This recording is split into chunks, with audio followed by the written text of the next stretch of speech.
Hollywood nerds. It's your girl, Rhi Spawn, with I Freaking Love Comics. Today, I'm joined by Miracle Man from Not Near Mint. The two other boys are busy with their actual military careers or something. So Miracle Man is going to help me interview the creator that we have on today, a very prolific creator who I'm not going to list all the titles of because it would take me 20 minutes to do so. He's been on the show twice before. Cullen Bunn, welcome. How are you? I'm good. Thanks for having me back. Hey, thanks for being here. I haven't worn out my welcome yet. Well, we were just saying before we started recording, we're legit going to create a Cullen's Corner bi-monthly, and we'll just have you, because you'll have so many new things to talk about every time you come on. You're always creating something new. How do you do that? It is I think I've said before, it's all powered by a fear that this is all going to vanish very quickly. At some point, it'll be gone like that. So I'm just trying to get what I can. I'm trying to get in there while I can. Anxiety driven. I get it. I can relate. Yeah. Andrea and you have been working on a comic this year called Parasomnia. I want to talk a little bit about that because it seems like, correct me if I'm wrong, of course, you two have been trying to find a title to work on together for a while. And this was the one. Am I right in saying that? And why was it that one? Yeah. Andrea and I have been talking for a bit, and we just were trying to find the right thing to work on together. We did a story for Mad Cave. We did a story in there, the Grim Tales from the Cave, which was a 20. I mean, it's an anthology, but our story's like a full issue. It's like a 20-page story we did together. But Parasomnia was the first thing we started working on together, as far as like really diving into into something we see being bigger.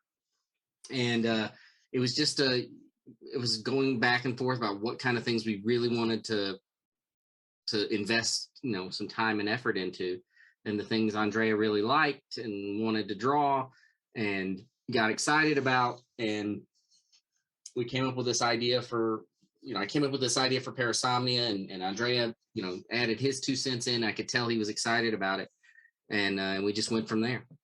So I'm going to ask you a question that you might hate. Do you think people will inevitably compare this to Sandman, given the significance of the dreamscape within the story, and how does that make you feel? Interesting. That has never once really, it hasn't dawned on me that they would compare it to Sandman. Oh. And I get why. I mean, it's the dreamscape plays such a big role in the story, but it's such a different tone from Sandman. It's such a different setup. Mm-hmm. What I have seen people compare it to is the movie Brotherhood of the Wolf. And they absolutely should, because as I started working on it, I was like, oh, I see what we're doing. We're doing our own Brotherhood of the Wolf here. Sweet. And I get that. But I didn't see a comparison to Sandman, because it really, yes, there's dreams in it, but tone wise, I mean, this is much more of an action book than Sandman was. So I don't know I don't know that I'll see too many of those. Yeah, that's fair. And once we get into our second arc, I mean, this story goes into some really, I mean, it goes, what people have seen in the first 4 issues, it's not even, scratching the surface of where this thing's going to go and how really weird it's going to get. Oh, shit. Well, now I have to ask if you can give us any hints. I can't, except I can tell you that, the stories, it obviously takes place in 2 worlds. It's mm-hmm. the waking world and the dream world. I really, any hint I give you gives away too much. In the first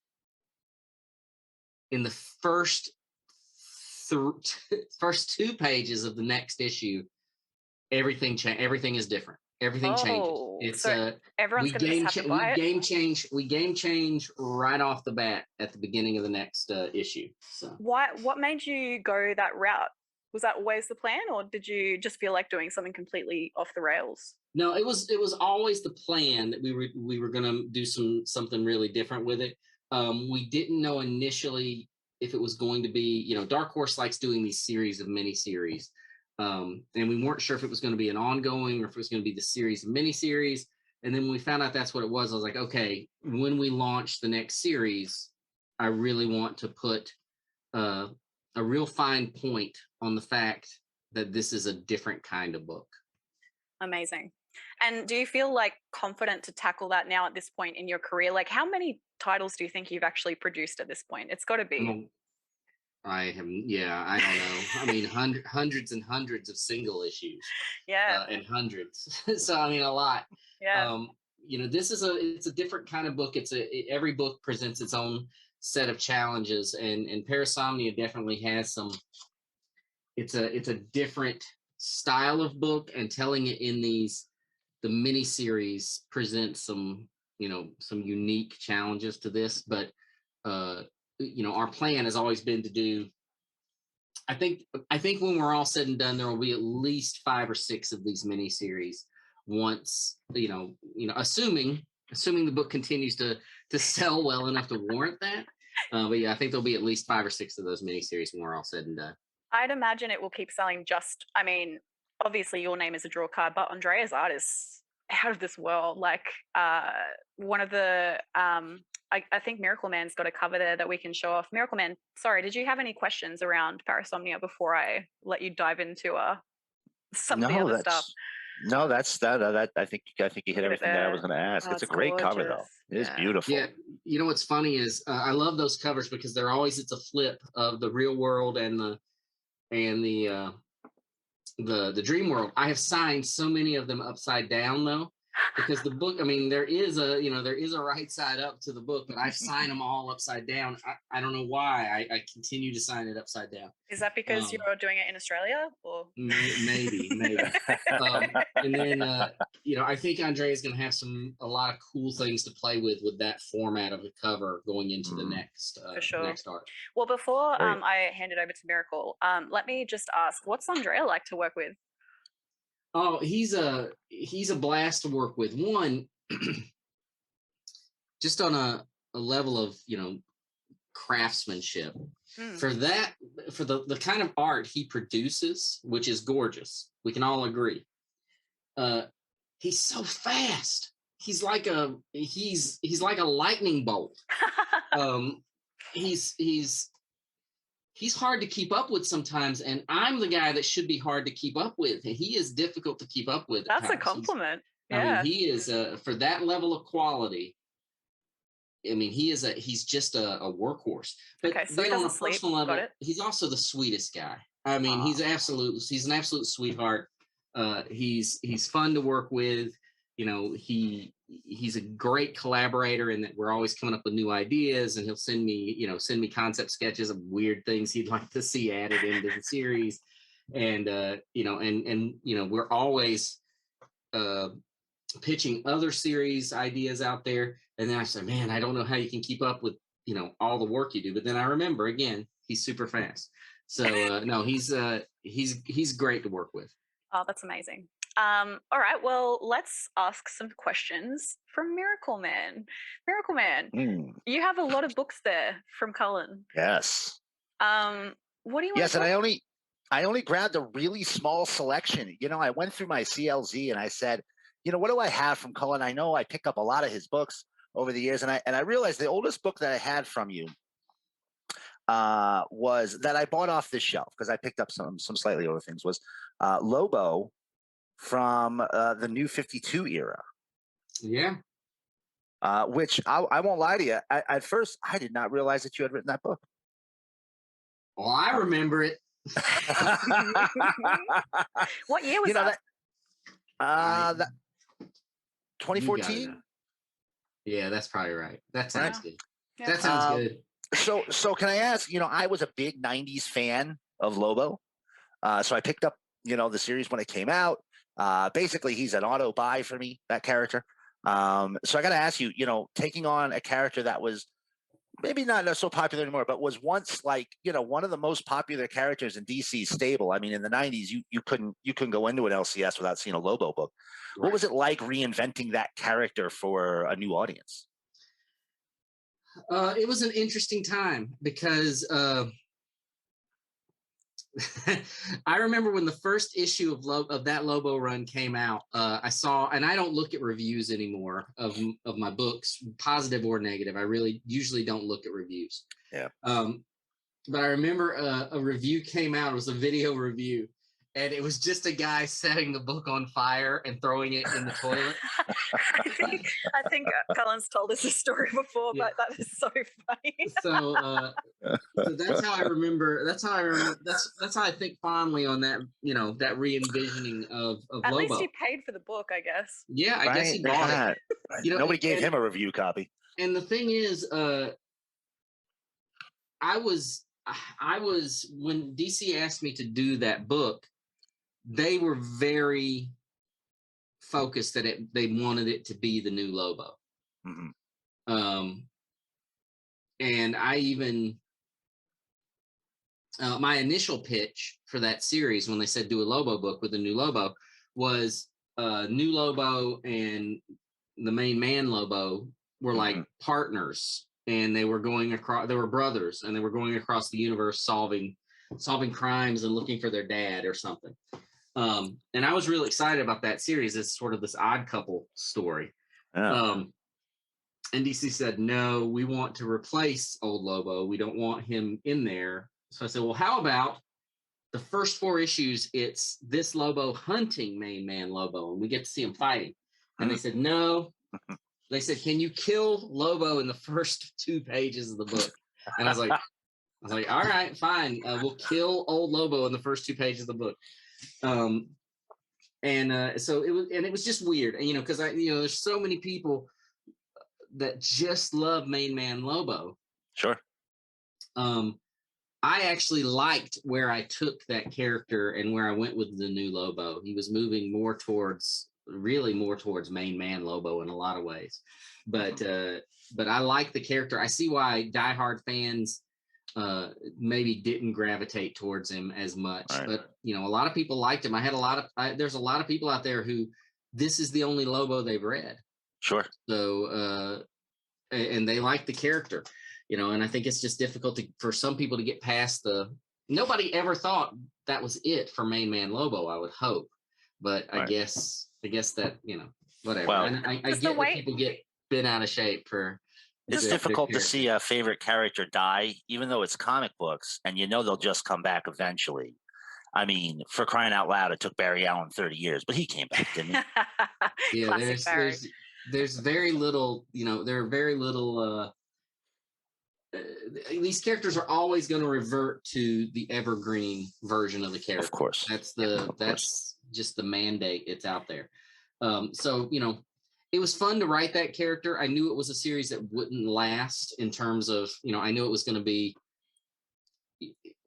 12 issues is great. If you get 12 issues of a series, and I can't remember how many of Lobo we got. It feels like we got more than that even, but maybe it was right around there.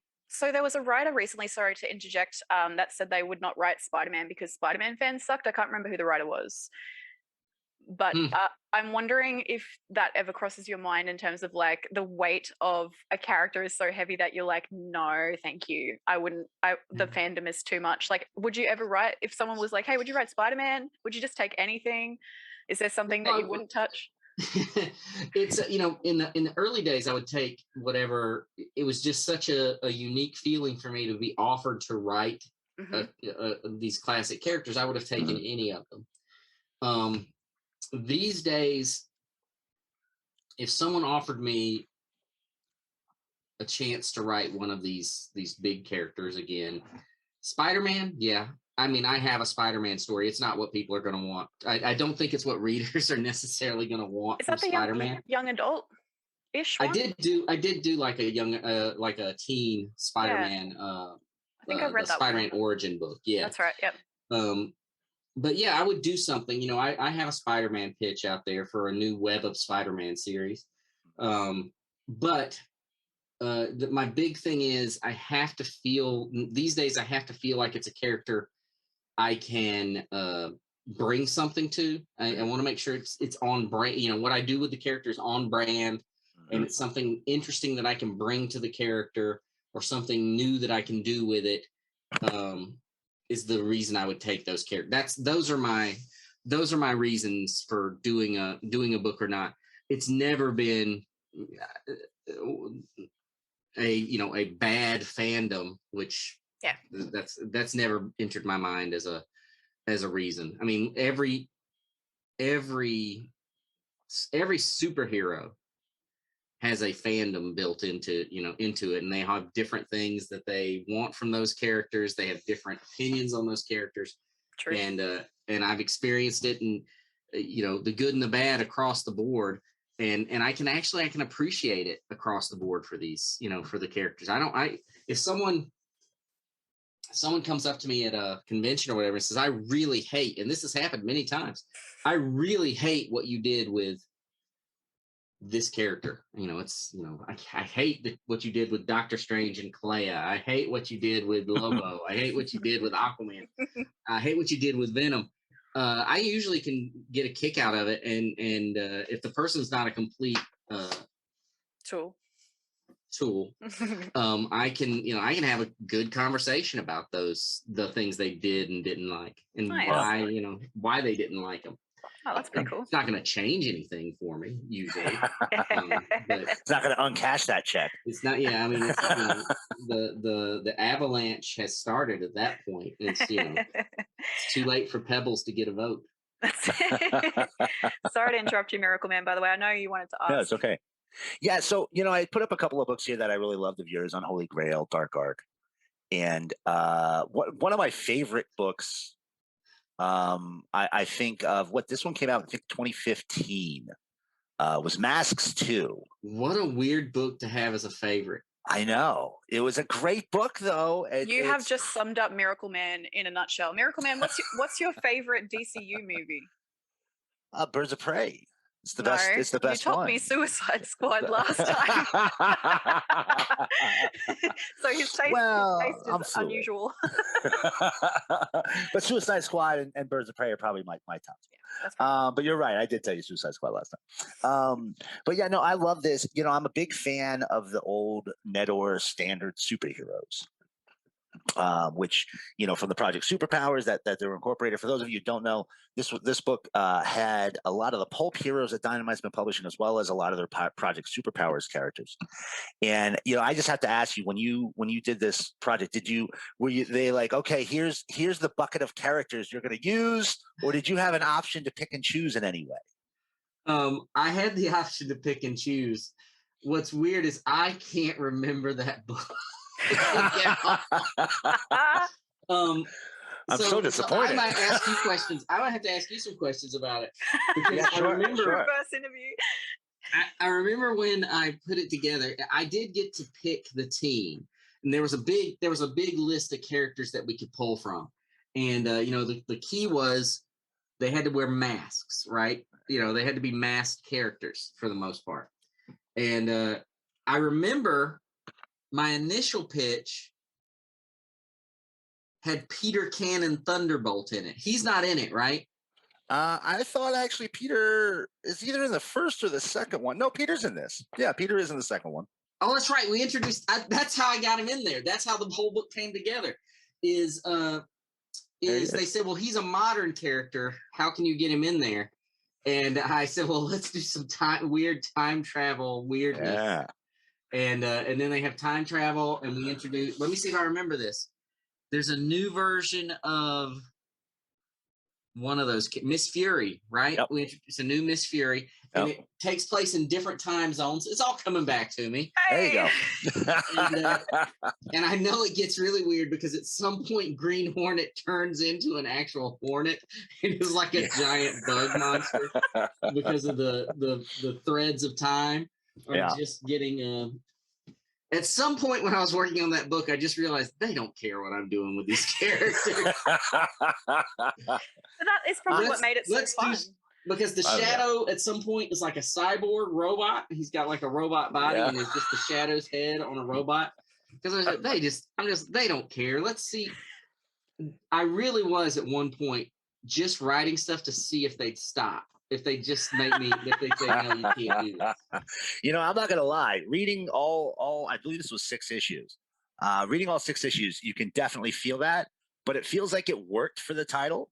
It was just crazy. It was loud. It was here. I'm just going to throw some awesome stuff in here and see if any of it works or if none of it works. And it all worked for me. Yeah, and it all started because the way I wanted to the original plan was it was going to be a series that took place in several different time periods. Mm-hmm. There was going to be like a MacGuffin that connected Peter Cannon in the modern era with the Shadow in the past, and they were all working on a similar mystery, but they never met. And they gave me that guy. They said, no, if we want the characters to interact. If they're going to be in the book together, we want them to interact. And I was like, well, now, you know, all bets are off because time travel is going to enter the story. Mm-hmm. See, now I have to ask, are you the type of person where, you know how there's those 3 methods of time travel that float around the internet in that meme where it's like you can either have this way where it impacts the future or it doesn't impact the future. Do you have any thoughts or feelings on that as a writer on how time travel should work? I have a lot of thoughts on time travel and the temporal flow. Ooh. I've thought about this for years and years. Wow. And I genuinely, this is not me being stupid. This is I genuinely believe that time is an illusion, that it doesn't exist. I believe that everything that has ever happened and that ever will happen is happening right now. Oh. And our awareness is segmented and partitioned so that it's not all flooding in.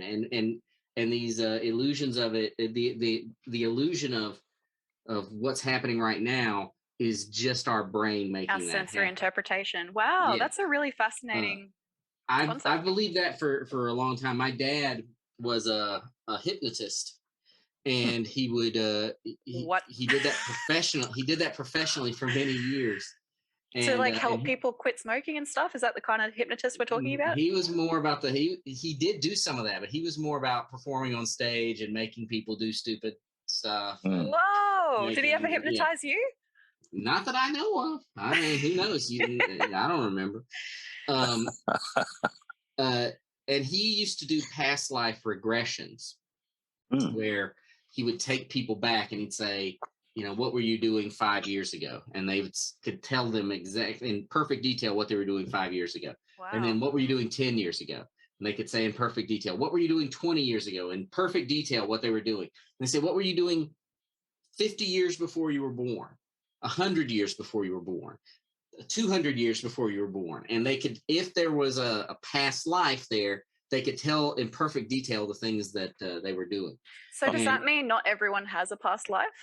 There were times where that people were like dead silent, and my dad would say, well, okay, this person is a new soul or doesn't have a past life. That's fascinating. Have you ever wanted to write a comic around hypnotism, or have you already? So I did. If there's a book I did for Image called Regression that is all about past life regressions and a past life regression gone wrong, and it's all inspired really from that moment where he hypnotized that guy that didn't say anything. Wow. And I put a lot of thought into it, and since then, and this idea that time really doesn't exist, time is a construct, has really stuck with me for years because of that. Oh yeah. That's going to blow my mind. And apparently that leads to the Green Hornet turning into a giant hornet. I don't know. It makes sense. If you think about it, it makes sense. It all lines up. That's right. That's right. Thank you for that. That's it. But yeah, definitely one of my favorite books. Just so you know, I loved it. It really was a lot of fun. It was a fun book to work on. I just don't, it's one of those that I have to really, I had to really think about what we did with it. And I remember it was Masks 2, and I was a little hesitant to do it because I didn't want to do a sequel, Right. a Sure. sequel to somebody else's book.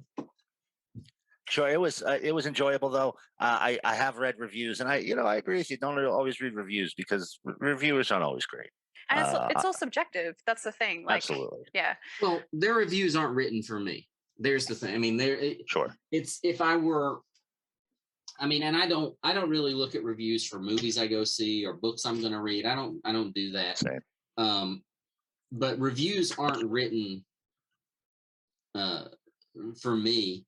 It's written to help the consumer and the reader make a decision, and that's fine. That for that purpose, hey, that's great. But for me as a creator, I'm not going to. The reviews don't inform what I'm doing. That book's already written, so I can't change it. I can't change it I like by the it. time the reviewers get it. That's amazing. Good. Miracle, do you have any final questions? Actually, I have one more, and only because you said that your father was a hypnotist, so it sounds to me like you had an interesting life growing up. Dark Ark. Yes. Fantastic series for those of you who don't know. Good. What Ark carried all the mystical creatures when Noah's flood came. Is that what inspired you to tell that story? Dark Ark for years was just sort of a joke I would tell myself. It's one of those things. Wouldn't it be funny if there was an ark full of monsters? And it was something I just amused myself with. I was just like, okay, in my downtime when I'm just brainstorming, I was like, there'd be vampires and they wouldn't like the ogres, and there'd be unicorns, and the unicorns aren't supposed to be on this ark. They got on the ark by accident. They unicorns were supposed to be on Noah's Ark, but here they are on this ark full of monsters, and they're miserable and sad. And I would just kind of amuse myself with it. And when I was talking to Aftershock early on about doing some work with them, I gave them a ton of pitches, just a ton of like 1 paragraph high concepts for the books I might want to do. And I just threw Dark Ark in there almost as almost just as filler, as a joke. And that was one of the first they really liked. They were like, we want to do this one. And I was like, well, now I got to take it seriously. And how do I turn it into a book that works? Yep. So that's where it came. It was just really just me, turning over what I considered at the time sort of a ridiculous idea, turning it over in my head for several years and then actually pitching it. That's incredible. I think this is a good point to wrap us up. I just want to quickly hand it over to Miracle Man before I hand it off to Cullen. Miracle, do you have anything that you'd like to promote or say before I finish this off? Come see me at Not Near Mint every Wednesday night at 10 o'clock. And hopefully someday I'll get Cullen to come on as well. Yeah, link in the description. So they're a sister channel of ours. If you head to iflcomics.com, all our sister channels are listed there. So we've got Not Near Mint, Comics Will Break Your Heart, a whole bunch of others, and they all do great work too. And obviously, if you're on this channel, you know what we do. We're live every week as well, and we interview amazing creators like Cullen. Speaking of Cullen, what have you got coming up? Do you have anything that you'd like to tell us about? I have a bunch of books that I'm working on that I can't talk about as usual. Some very cool ones that are coming along. Right now I have a few books coming out. I have The Last Book You'll Ever Read from Vault, which I think is on issue 3 or 4, has been published. I have Basilisk from Boom, which is coming out right now. It's getting ready to launch into the second arc here in just a couple of, I guess in December, the second arc launches. And then just a bunch of other books. The best way to keep track is, you can follow me on Twitter. It's at Cullen Bunn. You can go to my website, which is cullenbunn.com. I have an e-newsletter that you can subscribe to from my website or from Twitter. I have a Discord channel. You can come if you want to talk and just hang out sometimes. I have a Discord channel. You can get to all of that from my Twitter. My Twitter page is the easiest place to get to it all. You can go and sign up for newsletters and join Discords and All the fun stuff. And retweet and like tweets and all the things you do with tweets. Woo! So all those links will be in the description of this video. I just want to say thanks for watching, and thanks to Cullen and Miracle Man for hanging out with us today. It was a pleasure and a treat. Hopefully we'll have you both back on the show regularly because we love having you here. And anyone that hasn't read Cullen's stuff, you are seriously missing out. So go rectify your shit. Get your shit together. That's what I'm saying. I agree with that sentiment. Ladies, gentlemen, NBs, this has been I Freaking Love Comics with Cullen Bunn and Miracle Man. Thank you for watching. Wash your hands, get vaccinated, vote when you can, and we'll see you next time. If you want to hear interviews from industry pros, get first looks, and have access to endless comic content, wake up. Please wake up. You're in a coma. Your mother misses you.